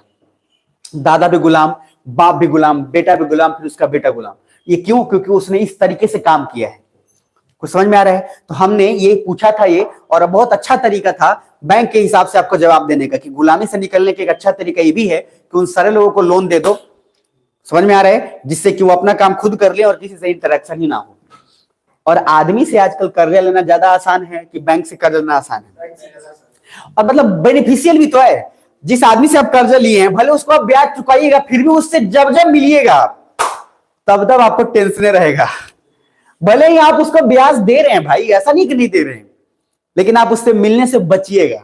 अगर वो इस रास्ते से आ रहा है तो तभी इस रास्ते से निकलने की कोशिश करिएगा। लेकिन बैंक से आपने पैसा लिया है तो महीना में एक बार पूछने आएगा, भाई एक बार आपको ऑटो डेबिट होना है, कट गया तो कट गया, नहीं कटा तो उसके बाद प्रॉब्लम क्रिएट होगा ना, यस और नो? तो लॉजिक क्या है कि आपको दिमाग में बस ये रखना है कि अगर लोन या उसकी जरूरत हो, और आजकल तो इजी है चीजों को ले लेना, मतलब बहुत इजी है, मतलब बैंक से इजी है। अब बैंक नहीं तो किसी ऐप से ले लीजिए। कुछ बुझा रहा है? तो आजकल हर कोई ऐप से कुछ ना कुछ कांड करके ले रहा है, तो अच्छा चीज है।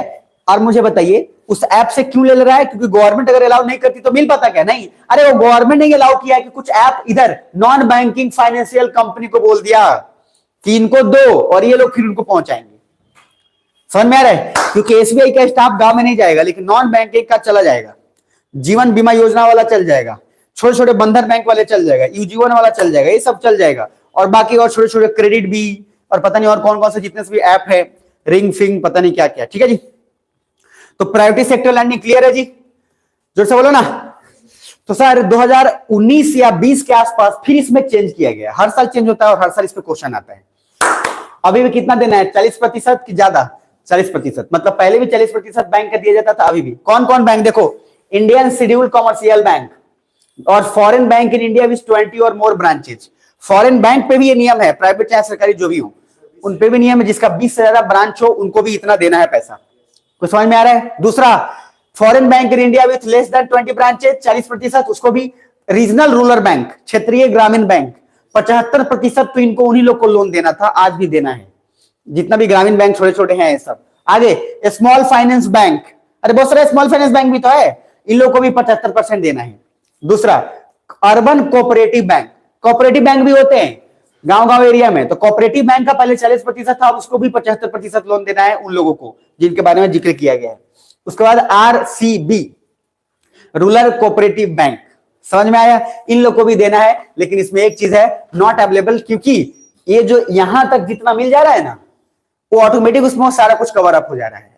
तो बहुत सारे बैंक को क्या किया गया है? मर्ज भी कर दिए गए, जिसके कारण उन लोगों का काम पूरा हो जा रहा है। तो बस इतना ध्यान में रखिएगा, इंटरनल कोटाज में भी डिफरेंट हो सकता है सब बैंक का, हमें उतना ज्यादा जरूरत नहीं है। तो आप मुझे बताइए, अगर ये लोन मिलेगा तो छोटे छोटे उद्योग बढ़ेंगे कि नहीं बढ़ेंगे?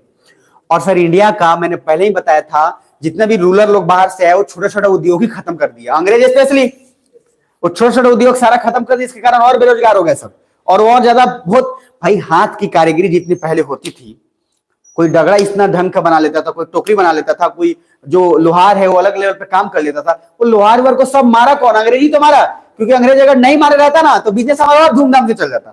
वो सोचा कि अगर हम इसको नहीं मारेंगे तो हमारा बिजनेस जाएगा ही नहीं जाएगा, क्योंकि हाथ से इतना बढ़िया कपड़े पे बुनाई कोई कर दे रहा है कि मशीन से उतना बढ़िया नहीं हो पा रहा है। तो अंग्रेज बोला कि पहले इसको मारो, इसलिए उनका रॉ मटेरियल रोक दिया, ना किसी को लोहा दे रहा है, ना किसी को डाई दे रहा है, ना कुछ दे रहा है, ना कपड़ा दे रहा है। तो जैसी बर्बाद किया हमारा लोकल गवर्नमेंट को, उसके बाद अंग्रेज अपना बिजनेस बढ़ाया। कुछ सुनाई दे रहा है? तो लॉजिक क्या है, हम उसी उद्योग को बढ़ाने के लिए सारा कांड करना पड़ेगा। तो आप इतिहास में रिलेट करो चाहे ज्योग्राफी में, बहुत इंपॉर्टेंट है। अब जरा इसमें एक क्वेश्चन है, जरा देख लो।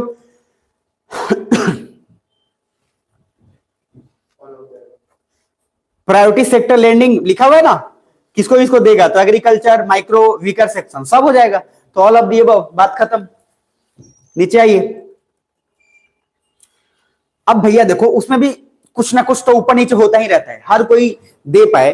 गवर्नमेंट जो लोन देती है वो जानबूझ के देती है कि इसमें का 10% लोग सही इस्तेमाल करेगा, बाकी 90% लोग वही है, कोई गुटखा खा लेगा, कोई बीमल खा लेगा, कोई बुलेट खरीद के उधर उड़ जाएगा, फिर मर जाएगा, मतलब चलाते चलाते मर जाएगा, कोई कुछ कर लेगा। आप समझ पा रहे हैं? भाई पैसा मिला, लोन लिया, लोन लेके लोन पे भी जाके फिर लोन ले लिया। आप समझ पा रहे हैं? लोन लिया, लोन से पैसा मिला, फिर गाड़ी लिया, वो भी लोन पे लिया, और उसके बाद फिर एक और लोन ले रहा है ताकि सब लोन चुका दें। आप समझ पा रहे भाई? ये भी तो कांड है ना कि सारा काम उसी हिसाब से चल रहा है। लोन इसलिए ले रहे हैं ताकि लोन चुका दे, इसलिए बोलते हैं एक बड़ा लोन दिलवा दो कि छोटा छोटा लोन खत्म कर दे और उसके बाद जो है ये काम चलता रहे। तो ये भी तो चल रहा है मार्केट में, तो थोड़ी नहीं चल रहा है। तो इस तरीके का क्या क्या नहीं, इंडिया में भी ये जो काम है, इंडिया में भी लोग कर रहे हैं, ऐसा नहीं कि नहीं कर रहे हैं, लेकिन क्योंकि अभी प्रचलन बहुत चल रहा है ना, तो नए नए लोग जाने तो हर जगह से लोन लोन लेके काम कर रहे हैं। ठीक है, बहुत लोग कर रहे हैं। खैर आते हैं नेक्स्ट। पाकिस्तान का तो एग्जाम्पल ही मत लो, बर्बाद। ठीक है, चलिए। तो बैंक अगर फुलफिल करता है तो बैंक वाले फुलफिल करने के बाद उनको बहुत सारे अवार्ड भी दिया जाता है। अरे हर बैंक में अवार्ड होता है कि भाई तुमने इतना टारगेट फुलफिल किया, हर कंपनी में होता है, हर जगह होता है कि तुम इतना टारगेट फुलफिल कर, मिलना भी चाहिए ताकि वो लोग और जो है प्रोसीड हो। वो देना अमीर लोग को चाहेगा, वो कहा जाएगा। अब एक आदमी आया, उससे आधार कार्ड से साइन करवाने में 10 घंटा लग रहा है फॉर एग्जाम्पल, उसको अंगूठा मारना है। अब बैंक वाला भी तो इंसान है, तो इरिटेट हो जाता है, चाचा लावा है, आप समझ पा रहे हैं? और बोलता है उससे बढ़िया पीछे वाला जो आदमी है उसको दे देता है। लेकिन सर ये आपकी जिम्मेदारी है कि आपको जो बोला गया है, आपकी जिम्मेदारी, अगर आप उसको नहीं उठाएंगे तो कहां से? अब IAS ऑफिसर है, उससे मिलने के लिए अपाहिज आदमी भी पहुंचा है और ठीक ठाक लोग भी पहुंचे, तो आपकी जिम्मेदारी है कि आप उसको भी मिले। अब आप ये बोल देंगे कि उसको मेरे पास आने में इतना टाइम लग जाएगा, तो काला टाइम खोटी करे, हम उससे मिल जाते हैं, तो कहेगा IAS कुछ बुझा रहा है। तो सर इसीलिए आजकल बैंक में बहुत ऐसे भी स्टाफ होते हैं, जब आप पीछे से तेज बनिएगा ना, जैसे किसी को साइन करने नहीं आ रहा है या कुछ, और आप पीछे से हंस दीजिएगा तो फट से बोलेगा क्या हंसते रहे। आप समझ पा रहे हैं? क्योंकि भाई अगर उसको नहीं आया, नहीं पढ़ पाया, या फिर किसी वजह से कोई भी कारण अगर हुआ और अभी कोशिश कर रहा है, कुछ लोग साइन जैसे आधा घंटा में करते हैं, समझ में? जैसे बहुत सारी आपकी मम्मी होंगे, मेरी मम्मी होंगे, बहुत सारे मम्मी लोग ऐसे जो पढ़े नहीं, उनको साइन करने में ऐसा लगता है पहाड़ टूट गया, उनको साइन करना मतलब IAS का एग्जाम टाइप लगता है।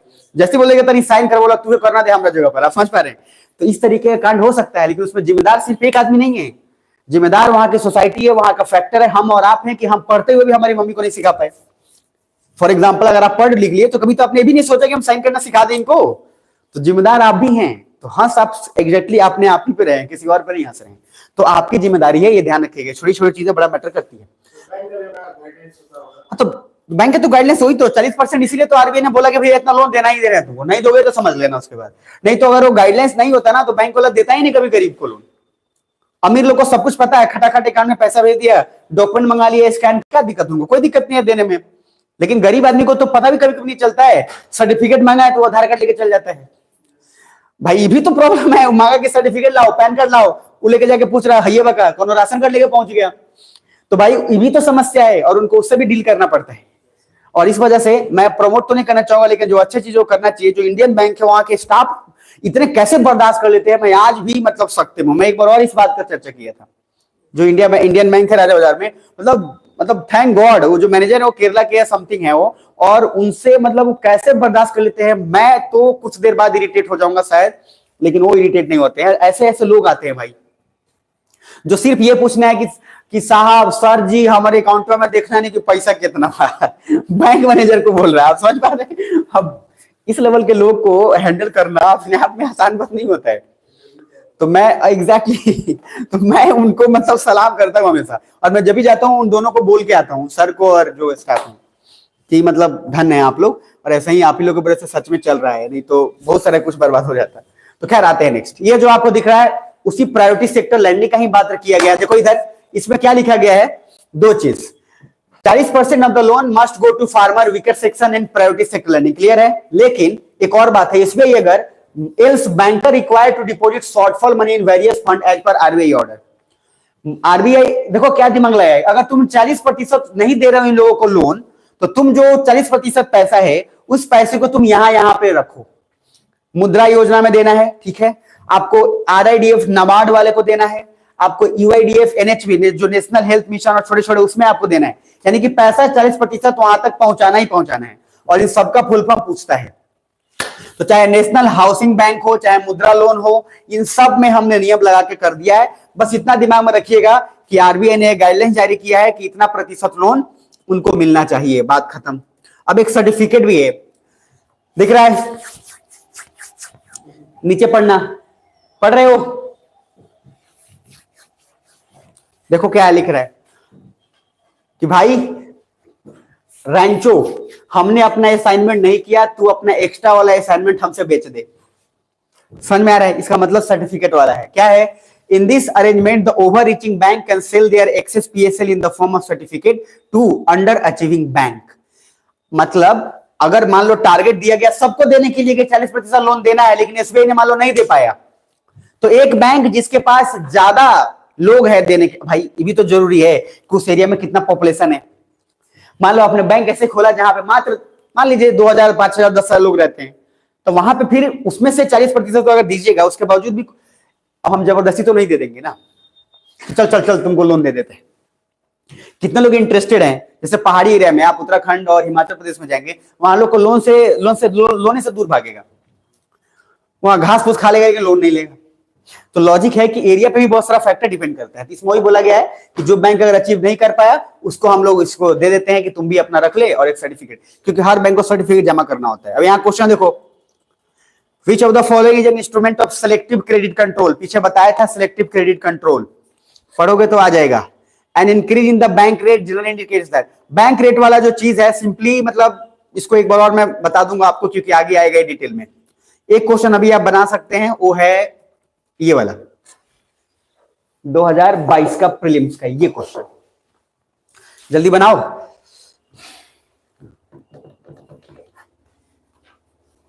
जल्दी बनाइए, 15 मिनट के अंदर हमको खत्म करना है, चाहे जितना तेज चिल्लाना पड़े, चाहे सांस चले जाए, चाहे प्राण चले जाए।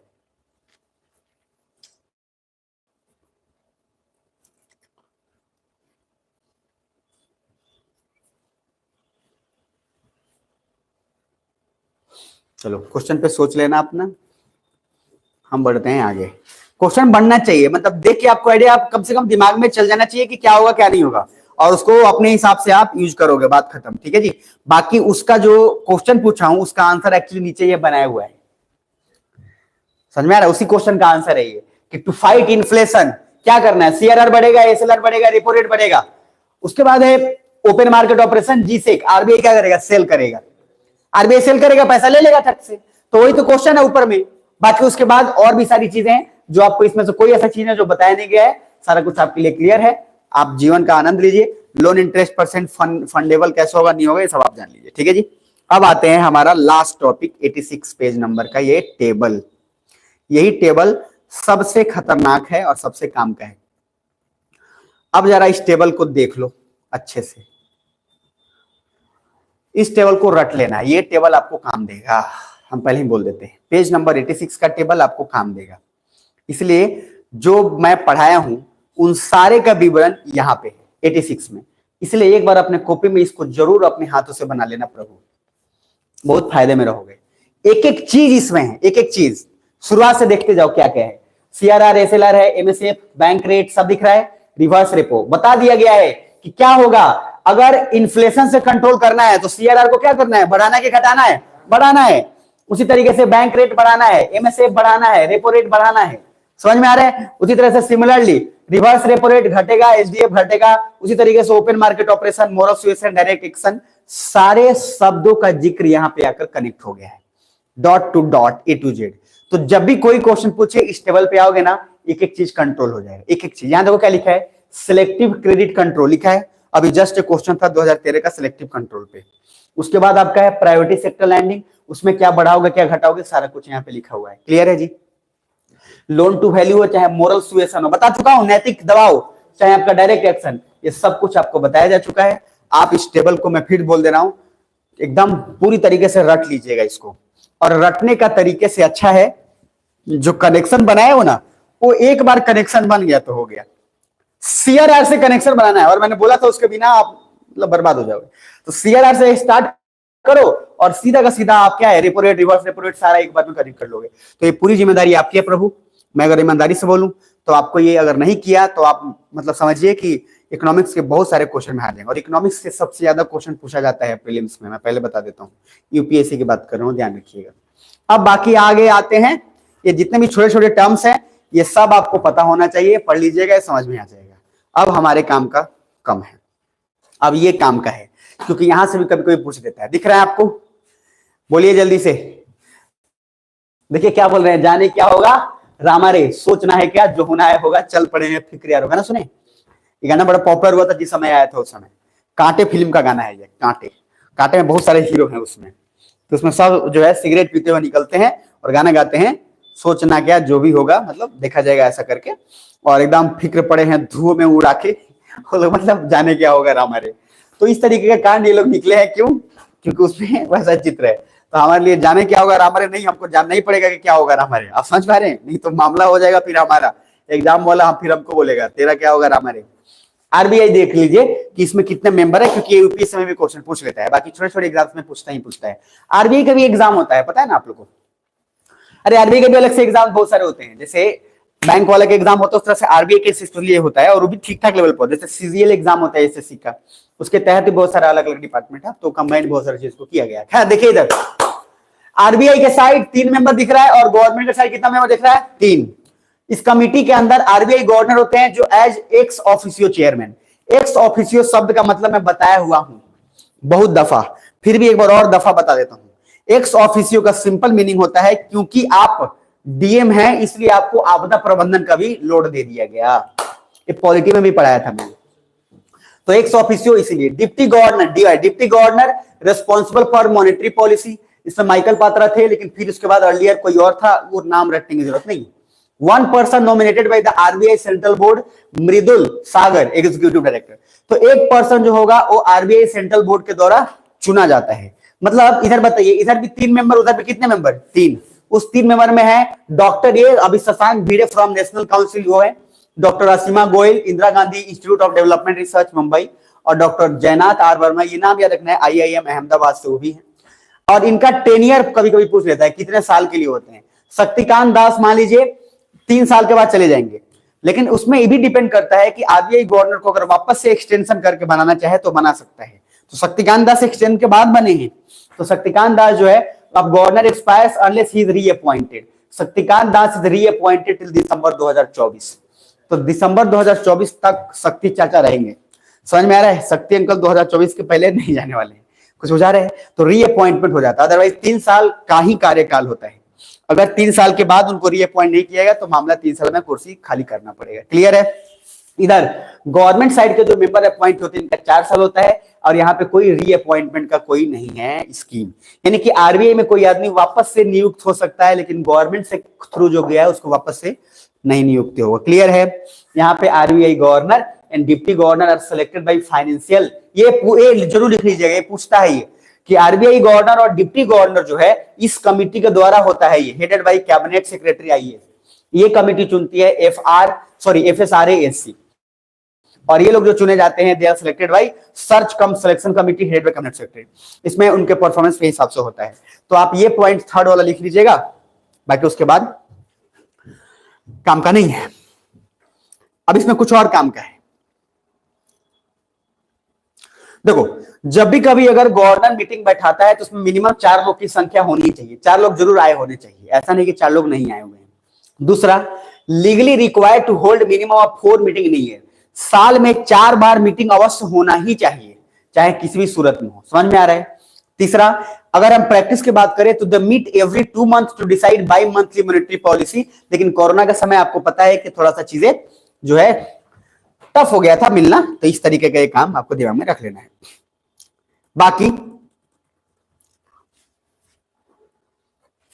इसमें एक पॉइंट लिखा हुआ है, जैसे अगर आप मान लीजिए चुन रहे हैं, क्या लिखा हुआ है, अगर when the vote for the first time all members including the governor, deputy governor की बात करें तो जब अगर सभी लोग का बराबर हो गया कि डिप्टी गवर्नर को, तो उस समय आरबीआई गवर्नर को वोट देना होगा, और आरबीआई गवर्नर जिसके तरफ से वोट देगा वो वापस से नियुक्त हो जाएगा। तो ये लिखा गया है, to ensure transparency government can send message only in writing. सरकार सिर्फ राइटिंग में ही संदेश भेजती है ताकि ट्रांसपेरेंसी बना रहे। Committee must publish it's minutes of the meeting on the 14th day and monetary policy report at every 6 month. Committee को अपना रिपोर्ट सौंपना पड़ता है गवर्नमेंट को, सारा कुछ। तो ये जो थ्योरेटिकल चीज है, आपको जो काम का चीज बताया वो आप रख लीजिएगा। Inflation target decided by union government. Inflation का टारगेट कितना होगा यूनियन गवर्नमेंट डिसाइड करती है after consulting with RBI governor. Governor से कंसल्ट, जैसे नरेंद्र मोदी को लगा कि ऊपर नीचे महंगाई जा रहा है तो कंसल्ट करेंगे आरबीआई के गवर्नर से और उनसे पूछकर फिर ये करेंगे कि कितना प्रतिशत तक रहना चाहिए। प्रेजेंट टारगेट है कि भैया सीधा सा है, keep consumer price index with in 2 to 6%। बताया ना आपको कि 2 से 6% के बीच में रहना चाहिए। गवर्नमेंट के ऊपर से सख्त निर्देश है। बाकी इसके बाद जो भी चीजें हैं वो आपको आगे करना है। अगर टारगेट मान लीजिए फेल हो जाता है तो इसमें एक नियम है, हालांकि जरूरी आपके लिए जानना नहीं है, लेकिन टारगेट फेल होता है if inflation not keep in this zone for 3 consecutive quarter. अगर 9 महीने के लिए टारगेट नहीं हुआ तो फिर याद रखिएगा 2 चीज होगा, कमिटी को अपना रिपोर्ट सौंपना होगा गवर्नमेंट को और उसका प्रॉब्लम और सॉल्यूशन दोनों बताना पड़ेगा कि क्यों नहीं हो रहा और क्या दिक्कत है। यदि सतत 9 महीने तक महंगाई सीमाओं को बाहरी रहा तो समिति को अपना सफलता मानी जाएगी और असफलता के कारण उपचार की रिपोर्ट रिजर्व बैंक ने सरकार को भेजना होगा। कुछ समझ में आ रहा है? तो उसको कमिटी को ऐसा नहीं कि आरबीआई गवर्नर बन गए तो कुछ भी कर लेंगे। क्लियर? नीचे है with reference to inflation in India find correct statement. 2015 का क्वेश्चन है, जरा देखिए और बनाने की कोशिश करिए।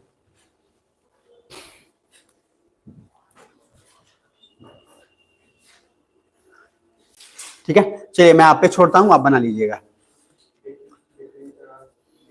आप आराम से देख के बना लीजिएगा, बाकी इसमें एक ही दिन डिस्कशन करवा दूंगा।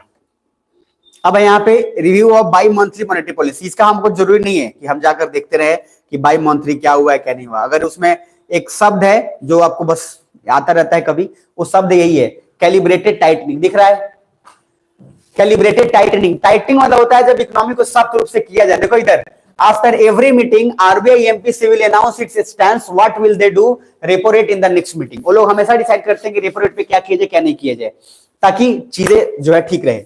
तो यहाँ पे कैलिब्रेटेड टाइटनिंग का सिंपल मीनिंग है कि अगर देखो पॉसिबल नॉट पॉसिबल फिर क्या है नहीं है। कैलिब्रेटेड टाइटनिंग का मतलब है कि इन्फ्लेशन के हिसाब से हम लोग चीजों को घटाते बढ़ाते हैं, उसी को कैलिब्रेटेड टाइटनिंग बोलते हैं। बाकी उसके अलावा आपके लिए जरूरी नहीं है। लास्ट है, अब सीधा आते हैं लास्ट से लास्ट, क्योंकि ये सब थ्योरेटिकल है, पढ़ने वाला है, उसमें समझ में सब आ जाएगा। जहां दिक्कत हो जाए वहां हम आइए। अच्छा, इसको जरा एक बार बनाने की कोशिश करना, एक बार इसको थोड़ा देखते हैं।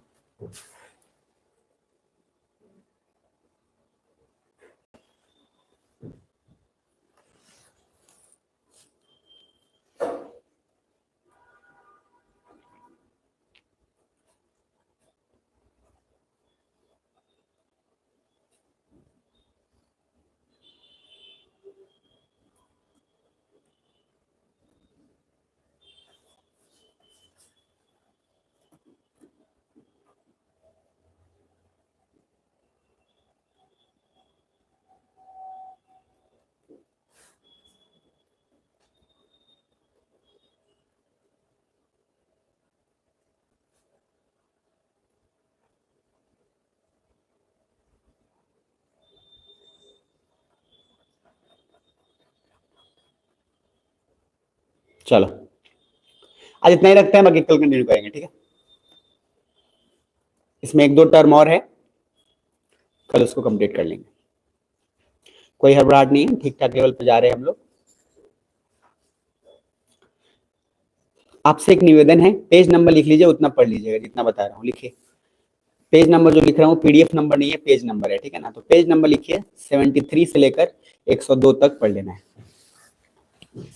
ठीक है। तो जो भी पढ़ाया हूँ इतना रिवीजन कर लीजिएगा। आज इतना ही रखते हैं, कल कंटिन्यू करेंगे, ठीक है।